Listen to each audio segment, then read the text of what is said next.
Budget में बिहार की कैसे कैसे बल्ले हुई है वो भी आपको बता रहे हैं। आईआईटी पटना में सीटों का विस्तार किया जाएगा, पटना एयरपोर्ट का विस्तार किया जाएगा, बिहार में ग्रीनफील्ड एयरपोर्ट बनाए जाएंगे, बिहार के मखाना किसानों को प्रोत्साहन देंगे, बिहार में मखाना बोर्ड का भी गठन किया जाएगा, मिथिलांचल रीजन के लिए सिंचाई स्कीम का ऐलान किया जाएगा। इससे किसानों को फायदा होगा। कोसी कनाल से 50,000 हेक्टेयर की सिंचाई होगी। वेस्टर्न कोसी कनाल प्रोजेक्ट को वित्तीय मदद दी जाएगी। तो ये बिहार के लिए क्या कुछ खास रहा है, बिहार की कैसे बल्ले बल्ले होने वाली है इस बजट में, वो आपको बता रहे हैं। आईआईटी पटना में सीटों का विस्तार किया जाएगा, पटना एयरपोर्ट का विस्तार होगा, बिहार में ग्रीनफील्ड एयरपोर्ट बनाए जाएंगे, बिहार के मखाना किसानों को प्रोत्साहन दिया जाएगा, बिहार में मखाना बोर्ड का भी गठन किया जाएगा, मिथिलांचल रीजन के लिए सिंचाई स्कीम का ऐलान किया जाएगा, कोसी कनाल से 50,000 हेक्टेयर की सिंचाई होगी, किसानों को सीधा फायदा इससे, वेस्टर्न कोसी कनाल प्रोजेक्ट को वित्तीय मदद दी जाएगी।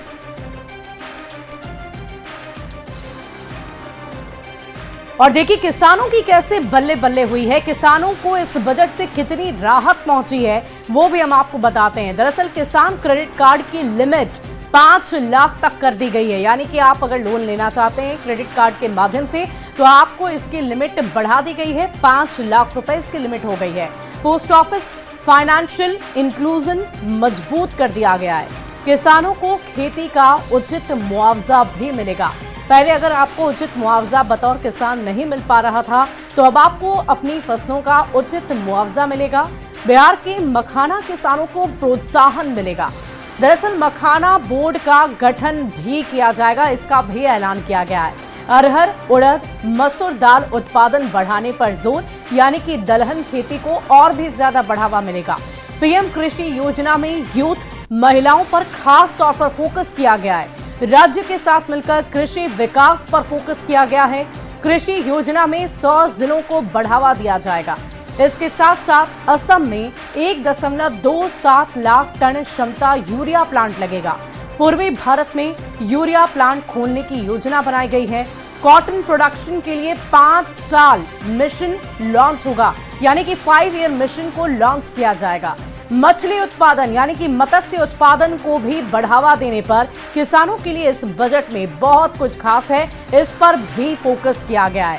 तो आपको पूरी जानकारी दे रहे हैं कि आखिर इस टैक्स में किन किन वर्गों के लिए क्या क्या बहुत ही खास है। और अगर हम अपने टैक्स की पूरी जानकारी आपको दें कि इस बार टैक्स में क्या कुछ बदलाव किए गए हैं, इसको अगर आप आसान भाषा में समझें, किसको कितने टैक्स देने होंगे, भरने होंगे, तो ये हम आपको बता देते हैं। अगर आपकी सालाना इनकम 12 लाख रुपए है तो आपको टैक्स नहीं भरना है। आमदनी पहले कितनी थी और टैक्स कितना भरना था, ये भी हम आपको बता देते हैं।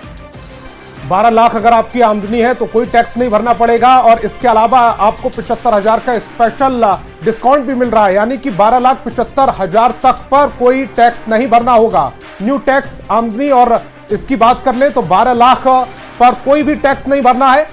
न्यू टैक्स रिजीम में 80,000 रुपए की सालाना बचत होगी, मतलब 1 लाख रुपए प्रति महीने की आय पर कोई टैक्स नहीं देना होगा।